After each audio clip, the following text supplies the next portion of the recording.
अगर आप सभी का भी एग्ज़ाम 2024 में है और आप भी मैट्रिक के 2024 का एग्ज़ाम देने वाले हैं, तो आप सभी के लिए यह वीडियो काफ़ी इम्पोर्टेंट होने वाली है, क्योंकि आज के हम इस वीडियो में जानेंगे कि परीक्षा सेंटर पे आपको कौन-कौन सा सामान लेकर जाना है और कौन-कौन सा सामान नहीं लेकर जाना है। तो वीडियो को पूरा अंत तक देखिएगा। वीडियो पे नए हैं तो वीडियो को लाइक कर दीजिएगा और चैनल को सब्सक्राइब कर दीजिएगा। चलिए, सबसे पहले हम बता देते हैं कि क्या-क्या आपको लेकर जाना है। तो उसके लिए बिहार बोर्ड ने कुछ निर्देश जारी किया है, सबसे पहले उसको पढ़ लेते हैं। देखिए, सबसे पहले बिहार बोर्ड ने यह बताया है कि मैट्रिक परीक्षा में जूता-मोजा पहनकर जाने पर पाबंदी, यानी मैट्रिक एग्ज़ाम में आप जूता-मोजा पहनकर नहीं जा सकते हैं। इंटर में यह रूल था कि जूता-मोजा पहनकर जा सकते हैं, क्योंकि इंटर के टाइम पे कुछ ठंडी पड़ रही थी, लेकिन अब ठंडी उतना नहीं पड़ रही है, इसके कारण यह रूल अब बंद कर दिया गया। यानी कि मैट्रिक एग्ज़ाम देने जाएँगे आप तो जूता-मोजा पहनकर आप नहीं जा सकते हैं।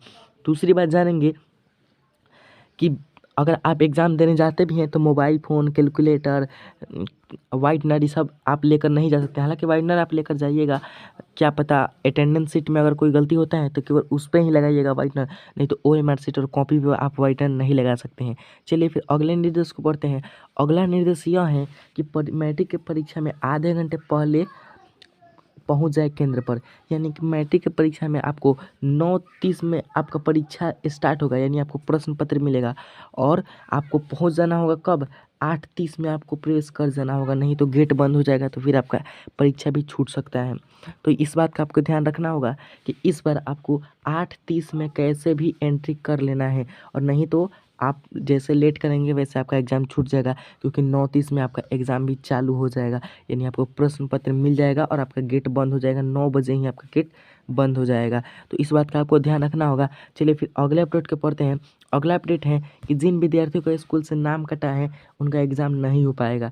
यानी कि 75% वाला बिहार बोर्ड ने जो रूल लाया था, उसके अनुसार कई विद्यार्थियों का नाम कटा है इस वर्ष, और जिन विद्यार्थियों का नाम कटा है वो विद्यार्थी अब एग्ज़ाम नहीं दे पाएंगे। तो इस बात का आपको ध्यान रखना होगा कि जिस विद्यार्थी का नाम कट गया होगा वो एग्ज़ाम नहीं देंगे।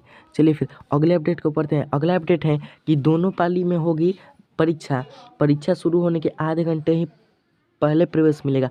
यह बात को मैं कई बार बोल रहा हूँ और इस बात को आपको ध्यान रखना होगा कि आधे घंटे, ध्यान रहे, 8:30 तक आप कैसे भी प्रवेश कर जाइएगा। नहीं तो आप इंटरमीडिएट के एग्ज़ाम में देखे होंगे कि कई बच्चों का एग्ज़ाम छूट जाता था और वो एग्ज़ाम नहीं दे पाते थे। तो इसमें प्रधानाचार्य को भी, उनकी भी कोई गलती नहीं रहेगी, तो आप ये बात ध्यान रखिएगा। और दूसरी बात सबसे इम्पोर्टेंट मैं बता देता हूँ कि देखिए, 25 छात्र-छात्राएँ पर 1 टीचर रहेंगे। यानी क्लास में अगर 50 लड़के हैं तो क्लास में 2 टीचर रहेंगे निगरानी करते हुए, और क्लास में केवल 25 ही लड़के हैं तो उसमें केवल 1 ही टीचर रहेंगे निगरानी करने के लिए। यानी कि 25 लड़के पर 1 टीचर है निगरानी करने के लिए। इस बात को भी आप ध्यान रखिएगा।